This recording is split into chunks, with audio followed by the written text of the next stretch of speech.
ladies and gentlemen, imagine standing in a kingdom torn by blood, betrayal, and ambition.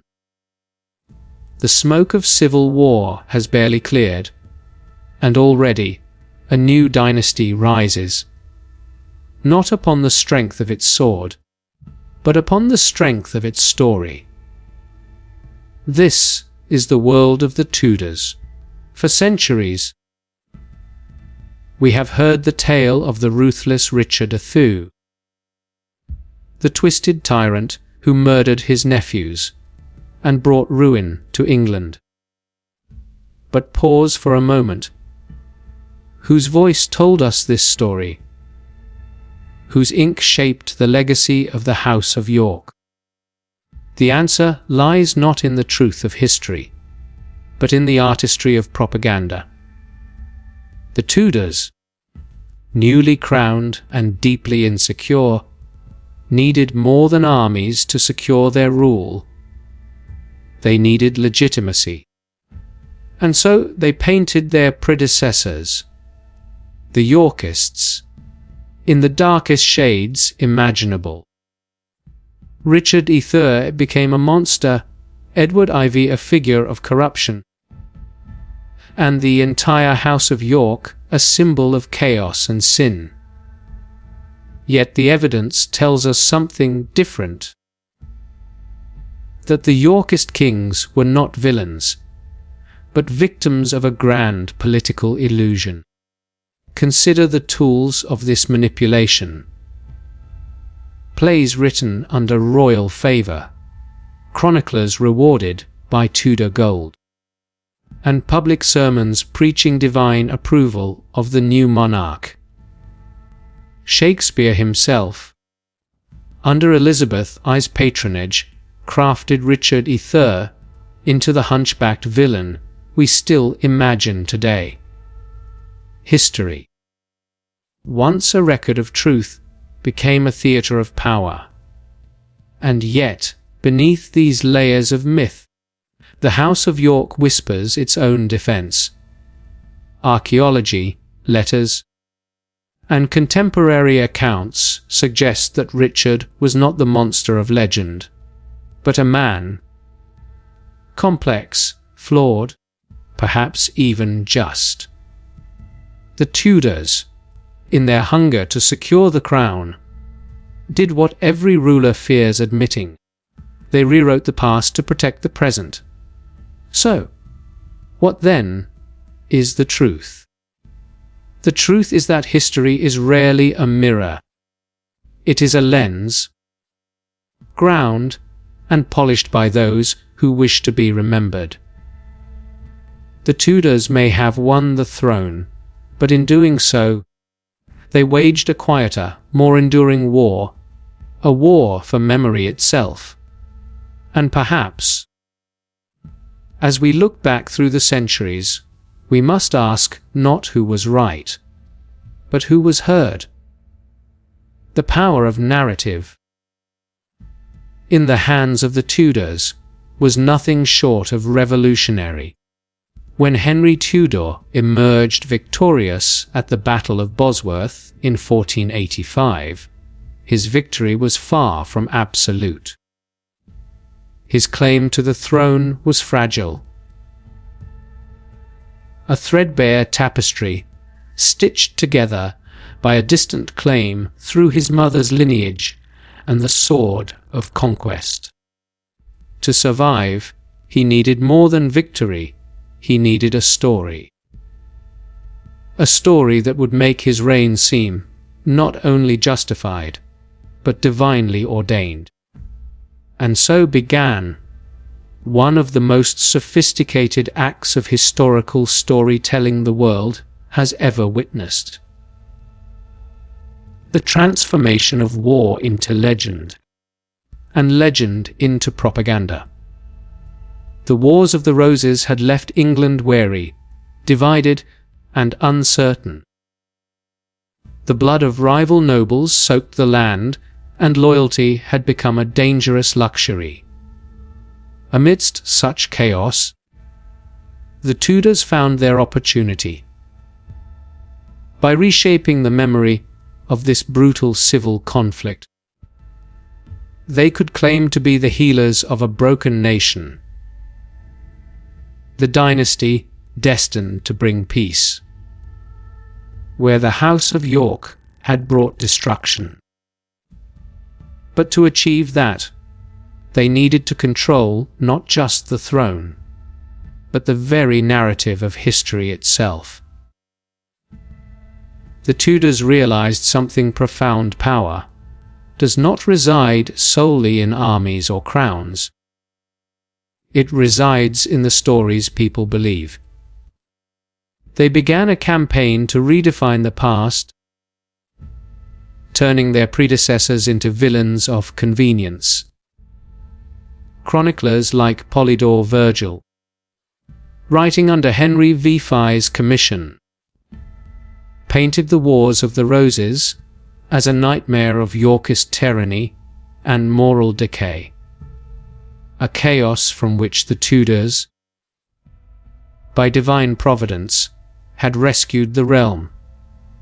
Through these carefully crafted accounts, the Tudors cast themselves not as usurpers, but as restorers of order and righteousness. Every stroke of ink served a purpose. The narrative of Yorkist cruelty became the moral foundation of Tudor legitimacy. The people were not merely subjects. They were the audience to a grand performance in which the Tudors played the saviors of England's destiny. And like any skilled storyteller, they understood the importance of repetition. The tale was retold in churches, echoed in royal proclamations, and etched into the national consciousness through art, literature, and ceremony. History was no longer a chronicle. It was a weapon. What made Tudor propaganda so enduring was its subtlety. It did not always shout, it whispered. It appealed to emotion more than fact, to faith more than evidence, by portraying the past as a moral fable, a struggle between good and evil, chaos and order. They simplified a complex civil war into a narrative the common man could grasp. The House of York became the embodiment of ambition unchecked, while the Tudors became the divine remedy, chosen to heal the wounds of England's soul. The true genius of the Tudors lay not merely in winning battles, but in ensuring that history remembered those battles the way they wished. Through the control of narrative, they transformed a tenuous claim into an unshakable destiny.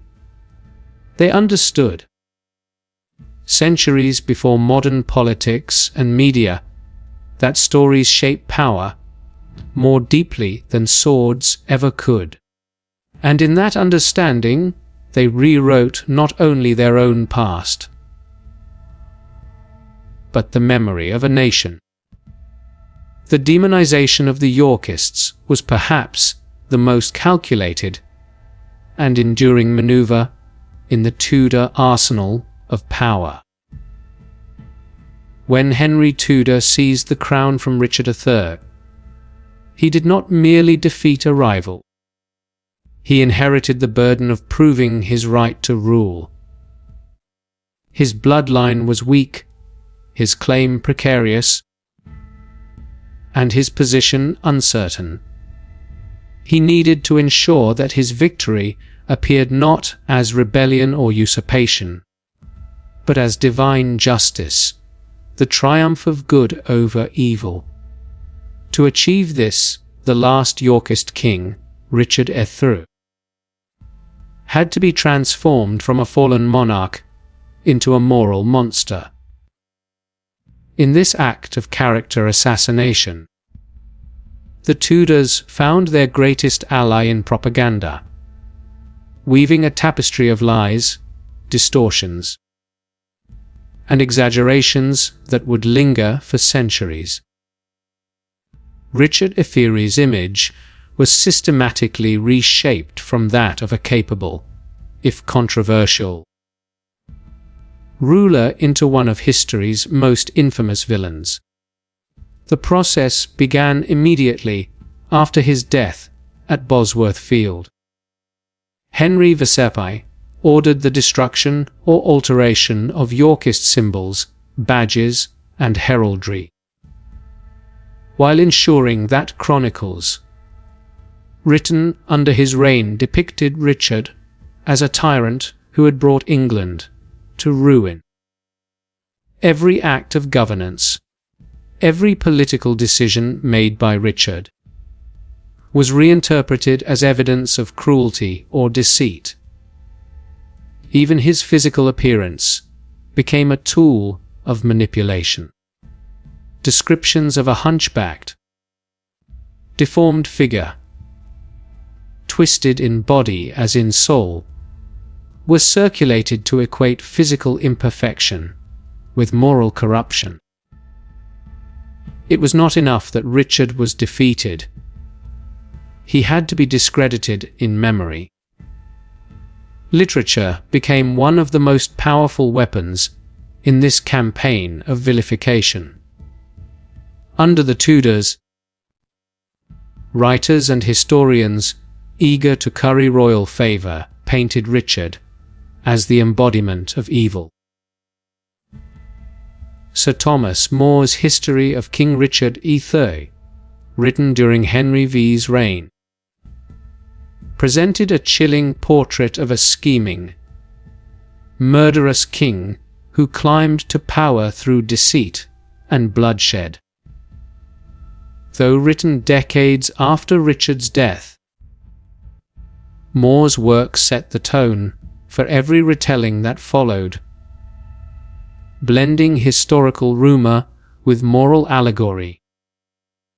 The story resonated perfectly with the Tudor narrative. The Tudors had not stolen a throne. They had liberated a kingdom from tyranny. Art and theatre amplified this myth until it became national memory. The ultimate stroke came with William Shakespeare's Richard III, written in the Elizabethan age. With Elizabeth I, the granddaughter of Henry VI, still on the throne, the political motivation behind the play was unmistakable. Shakespeare's Richard was no ordinary villain. He was a monster of ambition, delighting in deceit and murder. His infamous declaration, "I am determined to prove a villain," became the line through which centuries would view the last Plantagenet king. The play immortalized Tudor propaganda in the hearts and minds of generations, ensuring that the Yorkists' reputation remained irredeemably tainted. Even official decrees and church sermons carried this tone. Clergy, often under royal influence, denounced Richard as a usurper who had violated divine law. Henry VI's own reign was presented as the restoration of divine order, a sacred correction to Richard's moral and political corruption. The pulpit, the page, and the stage worked in perfect harmony to construct a new moral universe in which Tudor rule represented light, and Yorkist legacy symbolized darkness. Yet, beneath the rhetoric, the truth was far more complex. Richard III had been a man of his time. Ruthless, perhaps, but no more so than the kings before him. His reforms in law, his care for the northern territories, and his fair administration of justice were quietly erased from the record.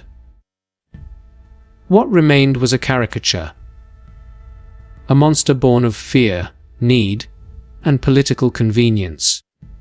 In the grand theatre of power, the Tudors understood that erasing a rival's memory was as vital as defeating them in battle. They mastered the art of turning reputation into a weapon, transforming Richard III from a man into a myth that justified their crown, their lineage, and their right to rule. In doing so, they ensured that history would not merely remember the Yorkists as defeated, but as damned. Rewriting history was not simply a Tudor pastime. It was a calculated act of statecraft, a deliberate effort to mold the collective memory of a nation. When Henry Vichy took the throne, he faced a perilous reality. His dynasty was new, fragile, and born not from a clear hereditary right, but from conquest. In a realm weary of war and rebellion, legitimacy mattered more than blood, and so the Tudors turned to the most powerful architects of perception, the historians. Through the pens of men like Polydore Virgil and Sir Thomas More, the past was rewritten, refined, and reshaped until it served the needs of the present. These Tudor chroniclers were not mere recorders of events. They were craftsmen of ideology. Their task was to stitch together a narrative in which the Tudors were not opportunists but redeemers, chosen by divine providence to rescue England from the chaos sown by the houses of York and Lancaster. Every account, every chronicle, every moral reflection had to reinforce this image. The Wars of the Roses were not to be remembered as a complex struggle of dynastic claims, but as a dark age of anarchy from which Henry Tudor, like a messianic figure, delivered salvation. Polydore Virgil, an Italian humanist invited to England by Henry VII himself, became one of the chief architects of this reimagined history. His Anglica Historia offered the first official Tudor version of the English past. Elegant, learned, and utterly loyal to its patron. Under his pen, the narrative was clear. Richard III was the embodiment of corruption and tyranny, while Henry Tudor's triumph represented the moral and divine restoration of order. Virgil described Richard's reign as one of cruelty and deceit, contrasting it with Henry's peaceful and blessed governance. Such contrasts were not historical observations. They were instruments of propaganda designed to sanctify the new dynasty and bury its bloody origins under the guise of righteousness. Sir Thomas More continued this tradition, crafting his unfinished history of King Richard III with masterful psychological depth. Though More was a scholar and a moralist, his work reflected the Tudor ideology of his time. He presented Richard as a cunning, ruthless schemer, not merely politically corrupt, but morally damned. His description of Richard's supposed deformity, his crooked back and shriveled arm, symbolized the corruption of his soul, turning political rivalry into a moral allegory. It is telling that More's work was never based on verifiable evidence. It was rooted in hearsay, rumor, and the moral expectations of his era. Yet, this blending of morality and monarchy became the foundation of how generations would perceive the Yorkists, and, by extension, how they would revere the Tudors. Even the structure of Tudor historiography reflected control. By sponsoring historians, the monarchy ensured that every narrative aligned with the official message of divine legitimacy. Dissenting accounts were suppressed or forgotten. Manuscripts sympathetic to the Yorkist cause were quietly removed from circulation, and public memory was sanitized. To question the Tudor version of events was not merely to challenge history. It was to question the will of God, for the Tudors had positioned their rule as sacred destiny. What made this rewriting so effective was its elegance. It cloaked political manipulation in the language of scholarship and morality. By presenting history as a moral lesson, with the Tudors as God's chosen instruments of peace, they transformed propaganda into pedagogy.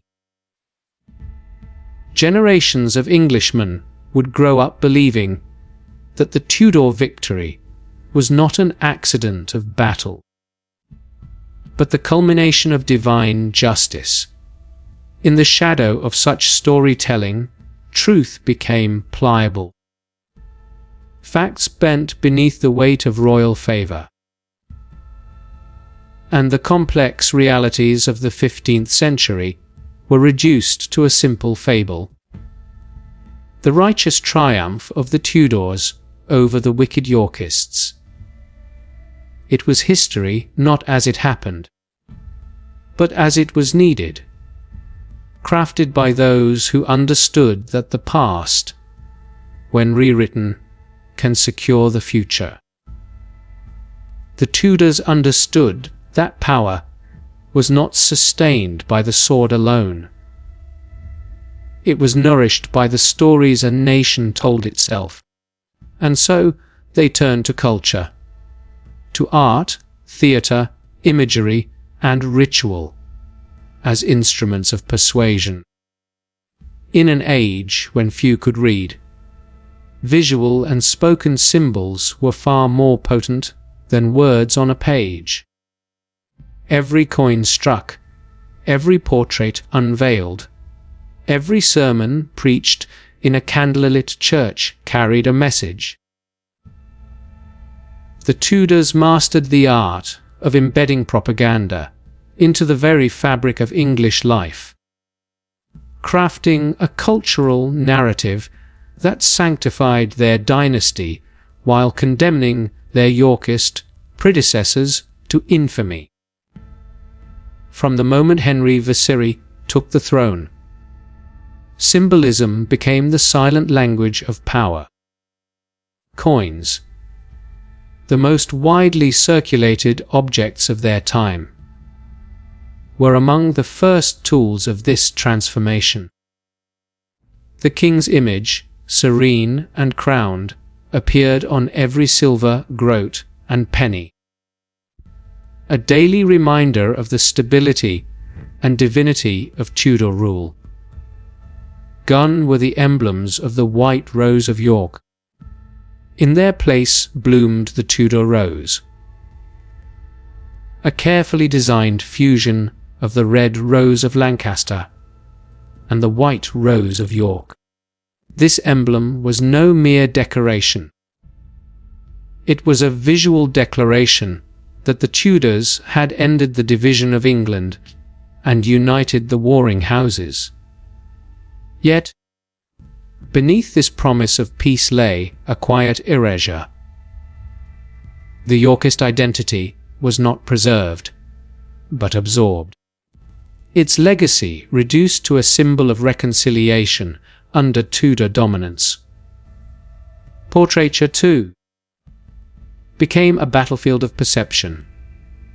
Under the direction of Henry V and his son Henry V, royal painters such as Hans Holbein the Younger and other court artists crafted images of serene majesty, divine authority, and unassailable legitimacy. The Tudors were painted not as conquerors, but as chosen rulers, radiant, balanced, and godly. The stiff posture, the fine robes, the calculated calm in their eyes, all of it communicated the same message. Here stood the rightful monarchs, ordained by heaven. Meanwhile, depictions of Richard III, circulated in later years, painted him as sallow, crooked, and haunted. His very image a visual echo of Tudor slander. The contrast between these portrayals was deliberate. Art, under the Tudors, was not a mirror to truth, but a canvas of control. Theatre and literature extended this cultural campaign, reaching audiences across social classes. The stage became a moral classroom, where history was retold in ways that glorified Tudor lineage. The culmination of this effort came during the reign of Elizabeth I, when William Shakespeare immortalized Tudor mythology in his Richard III. His Richard was not merely a king. He was a monster, sneering, manipulative, and gleefully wicked. Audiences hissed, recoiled, and pitied his victims. And when Henry Tudor, the future Henry VII, appeared in the final act as the bringer of peace, the crowd cheered as if England itself had been redeemed. The play's brilliance ensured that Tudor propaganda survived, long after the dynasty itself had faded. What had begun as royal manipulation became national legend. Even the Church, the moral compass of Tudor England, was enlisted in the service of propaganda. In sermons delivered across the kingdom, clergymen spoke of the Tudors as God's chosen family, instruments of divine justice, who had delivered the land from the sins of civil war. The Yorkists, particularly Richard III, were depicted as examples of moral decay. Pride, ambition, and betrayal made flesh. This alignment of church and crown was no accident. Henry VI understood that spiritual legitimacy was as powerful as political control. If heaven itself was believed to favor the Tudors, who could dare to oppose them on earth? Pageantry and ceremony further reinforced this illusion. Coronations, royal weddings, and public processions were not merely celebrations. They were theatrical performances of power. The streets were filled with banners of the Tudor Rose. Choirs sang hymns of unity, and speeches proclaimed the end of England's long nightmare. Each event was carefully choreographed to remind the people that the Tudors had brought peace, that the age of Yorkist darkness had ended. Through this seamless fusion of art, religion, and performance, the Tudors achieved something extraordinary. They turned propaganda into culture itself. Every aspect of public life, from the coin in one's hand to the play performed in the marketplace, echoed the same refrain. The Tudors were the light, and the Yorkists the shadow. Over time, this repetition did what all great propaganda does. It ceased to feel like manipulation and became accepted truth. In this cultural conquest, the Tudors proved themselves masters not just of politics, but of imagination. They understood that to control how a people saw their rulers was to control how they saw their past. And in that mastery, they transformed England's collective memory, ensuring that art, faith, and story would forever serve the throne. The hidden truth about the House of York lies buried beneath centuries of distortion. A history entombed beneath layers of Tudor invention, moral rhetoric, and national myth-making. For generations, the story of England's 15th century has been told through Tudor tinted glass, its heroes and villains chosen not by evidence, but by political necessity. Yet in recent decades, the diligent work of modern historians, archaeologists, and scholars has begun to unearth a startling revelation. Much of what we think we know about the Yorkists, particularly Richard attire, may not be truth at all, but a brilliant fabrication designed to secure and sanctify Tudor power. For 500 years, the image of Richard attire as the murderous, deformed tyrant has dominated popular imagination. He is remembered as the usurper who slew his young nephews, the princes in the Tower, to seize the throne. His physical crookedness seen as the outward mark of his moral corruption. This was the vision immortalized by Tudor chroniclers and immortal playwrights alike. But when historians began to examine the surviving documents of Richard's reign, his letters, laws, and administrative reforms, a very different picture began to emerge. Rather than a mad despot, Richard appears as a capable and, in many ways, progressive ruler. His government focused on justice, legal reform, and the reduction of corruption within the courts. He established protections for those wronged by powerful landlords and made the English language, rather than Latin or French, a medium of official government documents. A revolutionary gesture toward accessibility and fairness.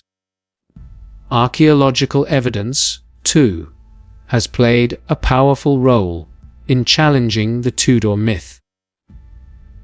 The 2012 discovery of Richard attire remains beneath a Leicester car park brought science into the conversation. For centuries, Tudor-era writings had described Richard as grotesquely deformed, his spine twisted into a monstrous hump, his arm shriveled and useless. But forensic examination revealed a different story. Richard did indeed suffer from scoliosis, a curvature of the spine.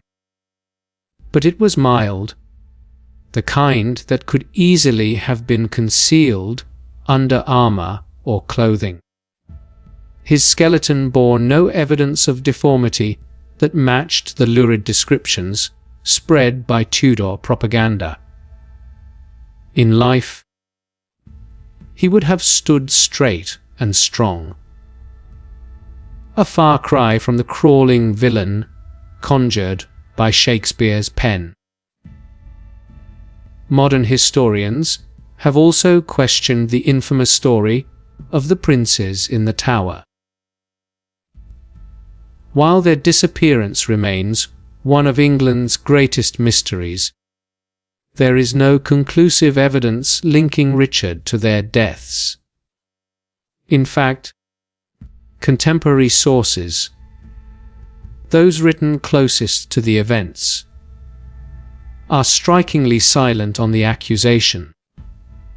The story of Richard as child murderer appears only later, in the Tudor period, when writers like Thomas More and Polydore Virgil were reshaping the past to please their royal patrons. Some historians now suggest alternative suspects, including Henry VI himself, who had both motive and opportunity to eliminate rival claimants once he took the throne. Yet the Tudor regime ensured that suspicion fell squarely upon the dead king, whose silence could no longer defend him. Even the perception of the Wars of the Roses as a chaotic struggle of brutality and lawlessness owes much to Tudor invention. Recent research has revealed that life under the Yorkists, particularly during the reign of Edward IV, was marked by relative stability, growing prosperity, and the flourishing of trade. The Dark Age image that the Tudors cultivated was a political necessity, a way to cast their own dynasty as England's deliverance from an imagined era of suffering. In reality, the Yorkist legacy was one of governance, structure, and an early glimmer of administrative modernity. The greatest revelation of all is not simply that the Tudors lied. It is that they succeeded. Their control over the instruments of culture and education ensured that their version of events became the accepted truth for centuries. The printing press, a new and powerful technology in the late 15th century, spread their narratives far and wide. Their preferred histories became textbooks, their myths the foundation of English identity. By the time of Shakespeare, the Tudor version of the past was no longer seen as propaganda. It was history itself. Today, as scholars re-examine these long-held assumptions, a new understanding is taking shape. The House of York, once condemned as the symbol of evil and disorder, is being rediscovered as a dynasty of ambition, complexity, and humanity. Flawed, yes, but far from the monstrous caricature crafted by Tudor pens. Each rediscovered document, each archaeological find, strips away another layer of Tudor varnish, revealing the vibrant, conflicted reality beneath. The hidden truth, then, is this: history is not immutable. It is written by those who survive, shaped by those who rule, and believed by those who never think to question it. The Tudors, in their brilliance, understood this and wielded it with unmatched skill.